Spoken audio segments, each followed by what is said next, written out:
बहुत साल से भी पुरानी बात है। ठंड के मौसम में एक तूफानी रात थी। ठंडी ठंडी हवाओं के साथ हल्की हल्की बर्फबारी भी हो रही थी। एक बूढ़ी औरत किसी घने जंगल में गड्ढा खोदकर उसमें एक करछी छुपा रही थी। उस गड्ढे में करछी रखने के बाद ऊपर से मिट्टी डाल दी। तभी अचानक एक जोरदार बिजली कड़की और उस बूढ़ी औरत की आंखें लाल हो गई। अब ये जादुई करछी किसी भी ऐसे गहरे नत्थु खैरे के हाथ नहीं लगेगी। इतना कहकर उस बूढ़ी औरत ने आसमान की तरफ देखा। तभी बर्फबारी बंद हो गई। चारों तरफ सन्नाटा हो गया। इस सिलेंडर को देखकर तो ऐसा लगता है जैसे हजारों साल पुराना है। तभी पीछे से उसका पति संजय वहाँ पर आ गया। अरे क्या हुआ रागिनी, खाना बनाने में इतना लेट क्यों हो रहा है? तुम्हें पता है ना आज साल की आखिरी रात है। कल सुबह सबको जल्दी उठना है, बहुत सारे काम है, पूजा करनी है। रागिनी गुस्से में पीछे पलटी और बोली, सारा काम मुझे अपने हाथ से करना पड़ता है तो टाइम तो लगेगा ही। पिछले नए साल वाले दिन आपने मुझसे कहा था कि मैं तुम्हारे लिए माइक्रोवेव लेकर आऊंगा, मिक्सी लेकर आऊंगा, पूरे किचन को मॉडर्न बना दूंगा। क्या हुआ आपके प्रॉमिस का? अरे यार रागिनी, कल सुबह ही तो मैं तुम्हें न्यू ईयर वाले दिन एक सरप्राइज देना चाह रहा था, लेकिन तुम इतना गुस्सा कर रही हो तो अभी बताना पड़ेगा। कैसा सरप्राइज? रागिनी, मैंने कुछ पैसे इकट्ठे किए। हम कल ही पूजा के बाद मार्केट जाएंगे और जो भी तुम्हें किचन का सामान लेना है वो ले लेना। संजय की बात सुनकर रागिनी खुश हो गई। अब जल्दी से चलिए, मार्केट चलते हैं। रागिनी ने इतना बोला ही था कि तभी वहाँ पर रोती बिलखती हुई उसकी ननद प्रियंका आ गई। माँ, मुझे नहीं रहना है उस घर में। अरे बेटा, पहले तू रोना बंद कर और बता बात क्या है। माँ, आज नया साल है पर मेरे पति ने मुझे कोई गिफ्ट नहीं दिया। मैंने बोला नई ड्रेस ले लेते हैं और उसने मना कर दिया। सासू माँ जब देखो तब मुझे खाना बनाने के लिए बोला करती हैं। संजय, तेरे पास जो पैसे हैं वो इसे दे दे। सासू माँ, हम लोग किचन का कुछ सामान लेने जा रहे थे। बहू, मैंने सुना है कि मेरी सास की सास की सास की सास बिना ज्यादा बर्तनों के बहुत स्वादिष्ट खाना बनाया करती थी। उस खानदान की बहू होकर तू दिन भर किचन को मॉडर्न बनाने पर ही तुली रहती है। भाभी तो हर वक्त मुझसे जलती रहती हैं। जो भी सामान लेना है बाद में ले लेना। संजय, तू देख क्या रहे, दे पैसे। ये लो प्रियंका, तुम्हें जो लेना है ले लेना और अब रोना धोना बंद करो। तुम आज यहीं रुकोगी। आज नया साल है, हम सब लोग साथ में सेलिब्रेट करेंगे। हाँ बेटा, अभी बहू खाना बनाएगी, हम सब लोग साथ में खाएंगे। रागिनी गुस्से में अपने कमरे में चली गई। संजय भी उसके पीछे पीछे चला गया। देखो रागिनी, नए साल वाले दिन गुस्सा नहीं किया जाता। आपने सारे पैसे तो अपनी बहन को दे दिए। जब किचन में ढंग का कोई सामान ही नहीं है तो मैं अच्छा खाना कैसे बना पाऊंगी? तुम्हारी बहन 10 तरह की फरमाइशें करती रहती है। यार रागिनी, तुम समझा करो, वो मेरी बहन है।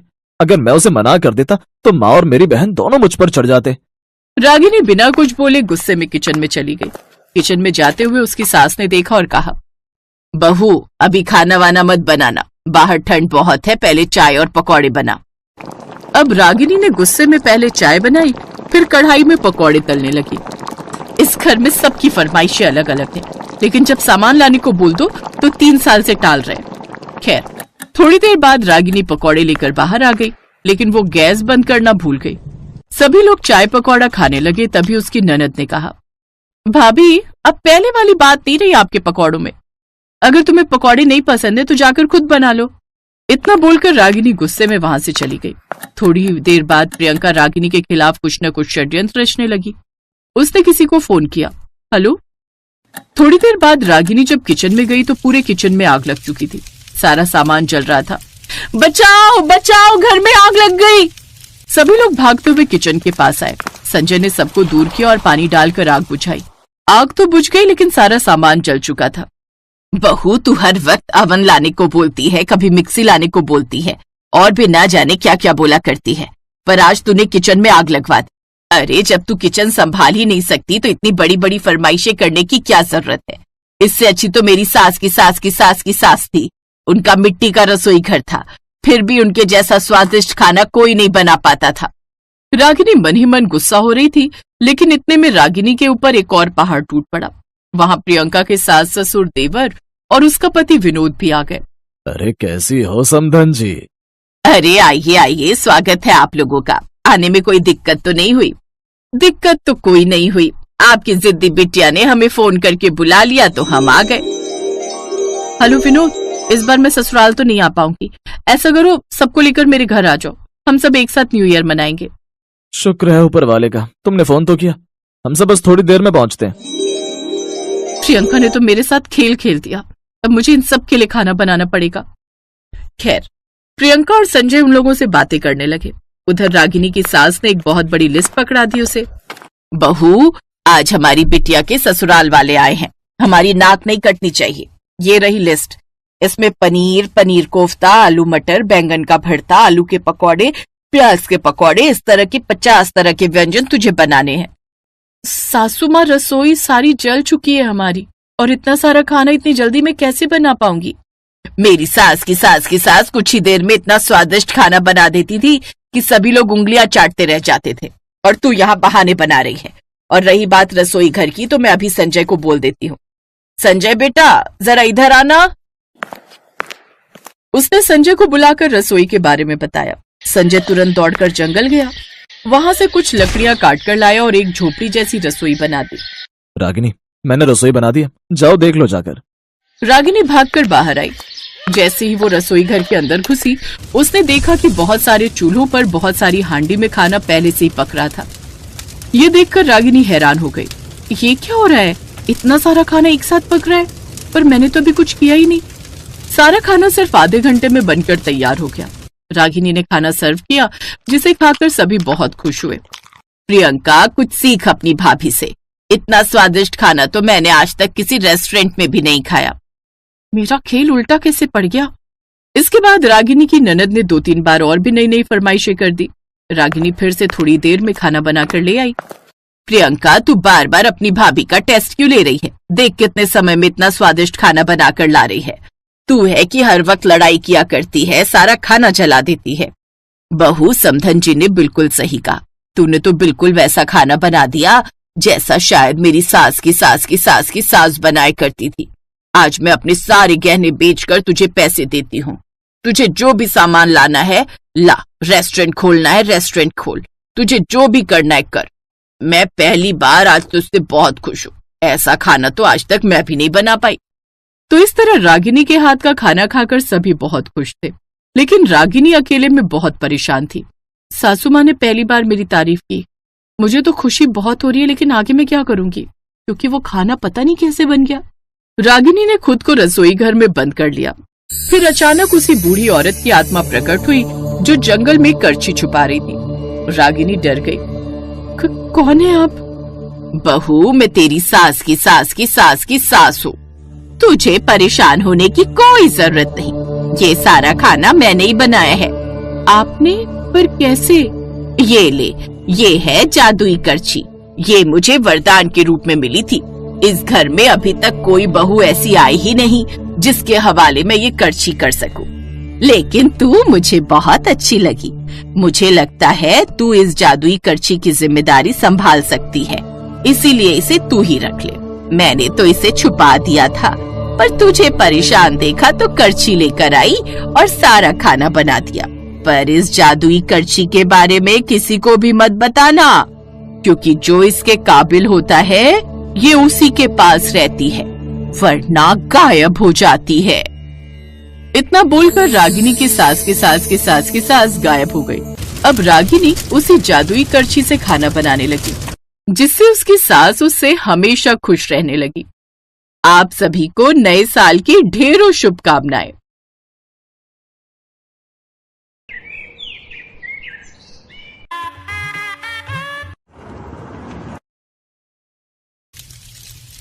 ससुराल आते ही शीतल रसोई में चली गई, क्योंकि उसकी सास विमला ने उसे रसोई में जाने के लिए कहा। वहां शीतल की जेठानी सीमा पहले से ही खाना बना रही थी।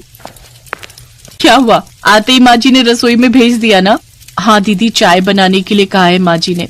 समझ गई, चाय बना लेती है ना? हाँ दीदी, मैं बहुत अच्छी चाय बनाती हूँ। आज ऐसी चाय बनाऊंगी ना कि माँ जी फिदा हो जाएंगी मुझ पर। ये सुनकर सीमा जोर जोर से हंसने लगी।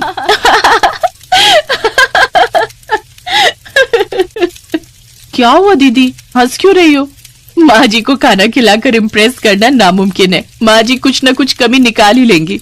शीतल ने मन में सोचा कि उसकी जेठानी सास के खिलाफ उसे भड़का रही है। खुद शायद अच्छा खाना नहीं बना सकती, इसीलिए मुझे भड़का रही है। रुक जाओ दीदी, चाय बनाकर दिखाती हूँ। शीतल ने अदरक और इलायची के साथ चाय बनाई और पहले सीमा को दी। एक सिप लेकर बताइए दीदी कैसी बनी है चाय। सीमा ने एक सिप लेकर कहा। आहा, बहुत अच्छी बनी है। मैं भी इतनी अच्छी चाय नहीं बना सकती। तो फिर क्या बोलती हो, माँ जी को ये पसंद नहीं आएगा? तू ले तो जा, खुद ही देख ले। शीतल बड़े गर्व के साथ अपनी सास के पास चाय ले गई। ये लीजिए माँ जी, मैंने चाय बनाई है। दो बहू, लेकिन चाय जैसी खुशबू क्यों नहीं आ रही है? चाय की खुशबू आ तो रही है माँ जी। अच्छा, अब तुम मुझे सिखाओगी? मुझे तो कोई खुशबू ही नहीं आ रही है। खैर छोड़ो, पीकर देखती हूँ। अरे, इसमें तो दूध ज्यादा हो गया, लिकर भी कम है, अदरक इलायची का भी स्वाद नहीं आ रहा है ठीक से। आजकल की लड़कियां चाय भी नहीं बना सकती। ये सुनकर शीतल हताश हो गई और मुंह फुलाकर रसोई में लौट आई। सीमा ने कहा, क्या हुआ? कहा था ना मैंने। तुमने सही कहा था दीदी, इतनी अच्छी चाय बनाई और माँ जी ने पीने से पहले ही कमी निकाल ली। 4 सालों से मेरे साथ यही हो रहा है बहन। तू मेरी देवरानी है, लेकिन तू मेरी बहन जैसी है, इसीलिए तुझे पहले ही बोला था। 4 साल में माँ जी ने एक बार के लिए भी मेरे खाने की तारीफ नहीं की। ये तो गलत है ना दीदी? अभी गलत का देखा क्या है, ये तो सिर्फ शुरुआत है। तभी विमला ने चिल्लाकर कहा, छोटी बहू, चाय तो बनी नहीं तुमसे, आज दोपहर का खाना तुम बनाओ। ठीक है माँ जी, शीतल ने भी चिल्लाकर जवाब दिया। उसके बाद वो खाना बनाने की तैयारी में लग गई। सीमा भी उसकी मदद करने लगी। अभी तक सब्जियां नहीं काट पाई? हाँ, दोनों ही निकम्मे हो एकदम। लेकिन माँ जी, अभी तो सिर्फ 10 मिनट ही तो हुए हैं। हाँ तो मैं 10 मिनट में 10 सब्जियां बना लेती थी। आजकल की लड़कियों में वो बात ही कहाँ है। जल्दी करो, मुझे भूख लगी है। बिमला चली गई। देखा, अभी तू देखती जा, माँ जी कम से कम 10 बार आएंगी और ताना मार कर जाएंगी। बिमला हर 10 मिनट में आती रही और ताना मारती रही। तुम दोनों को तो वापस तुम्हारे मायके रख कर आना चाहिए। मुझे ऐसी निकम्मी बहू नहीं चाहिए। और जब खाना बनकर तैयार हुआ तब बिमला ने कहा, कितनी देर लगा दी तुम दोनों ने? इतनी देर से बस 5 पकवान ही बन पाए हैं। हाँ, हे भगवान, मुझे उठा लो। खैर, खाना दो। और खाना खाते हुए बिमला चिल्लाने लगी, ये कोई सब्जी है? स्वाद ही नहीं है कुछ। ना अदरक का स्वाद है और ना ही जीरा का। नमक कम हुआ है वो अलग। क्या बकवास खाना है ये।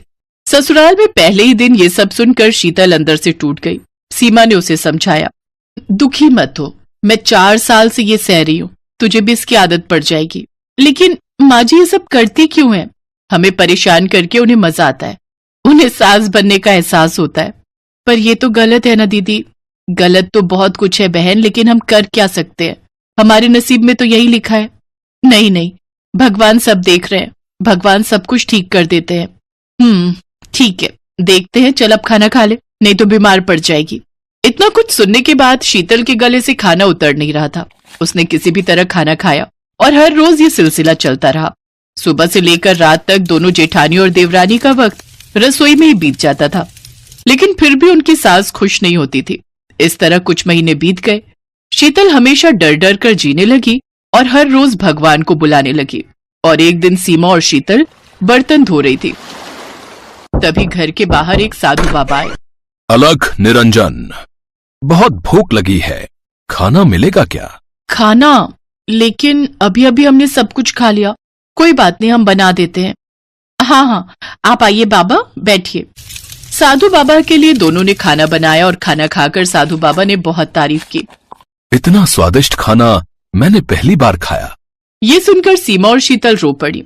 क्या हुआ, तुम दोनों रो क्यों रही हो? असल में बहुत दिनों बाद किसी ने हमारी तारीफ की। उन दोनों ने साधु बाबा को सब कुछ बताया। साधु बाबा ने कहा, समझ गया, मेरे पास कुछ है। ये लो, ये जादुई पत्थर रखो, इसे रसोई में रख देना। रसोई में घुसकर तुम दोनों जो भी खाना मांगोगे वो तुरंत हाजिर हो जाएगा। और उस खाने की जो भी बुराई करेगी उसे इतनी मिर्च लगेगी कि वो बेहोश हो जाएगी। साधु बाबा शीतल के हाथ में वो पत्थर देकर गायब हो गए। उसने रसोई में वो पत्थर रख दिया। शाम को बिमला ने पकौड़ा और चाय बनाने के लिए कहा। सीमा और शीतल रसोई में घुसकर बोली, जल्दी से चाय और पकौड़ा बनकर तैयार हो जाए। 1 सेकंड के अंदर उनके सामने गर्मा गर्म पकौड़े और चाय बनकर तैयार हो गई। ये लीजिए माँ जी, चाय पकौड़ा। अरे, इतनी जल्दी कैसे बन गई? बिमला ने पकौड़ा खाया और ताज्जुब में आ गई।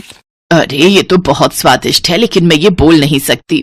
बिमला बोली, अरे, पकौड़े में तो स्वाद ही नहीं है, बिमला बात पूरी नहीं कर पाई और उसे इतनी तेज मिर्च लगी कि वो पानी के लिए तड़पने लगी। आहा, मिर्ची लगी है। पानी पानी। बिमला बेहोश हो गई। कुछ देर बाद उसे होश आया। क्या हुआ था मुझे? आप बेहोश हो गई थी माँ जी। माँ जी, बाकी के पकौड़े खाएंगी ना? नहीं नहीं, मुझे नहीं खाने हैं पकौड़े। जाओ रात का खाना बनाओ, चना और रोटी। सीमा और शीतल रसोई में जाकर बोली, जल्दी से चना और रोटी बनकर तैयार हो जाए। चना और रोटी तुरंत तैयार हो गई। बिमला ने कहा, अरे इसमें तो नमक ही। फिर से बिमला को मिर्ची लगी और वो तड़पने लगी। आह, कितना तीखा। इतना तीखा तो नहीं था। अचानक से क्या हो गया? बहुत अच्छी बनी है, बहुत स्वादिष्ट बनी है चना रोटी। ये कहते ही अचानक से तीखापन खत्म हो गया। अरे ये क्या हुआ? मैं खाने की बुराई नहीं कर सकती क्या? बिमला समझ गई।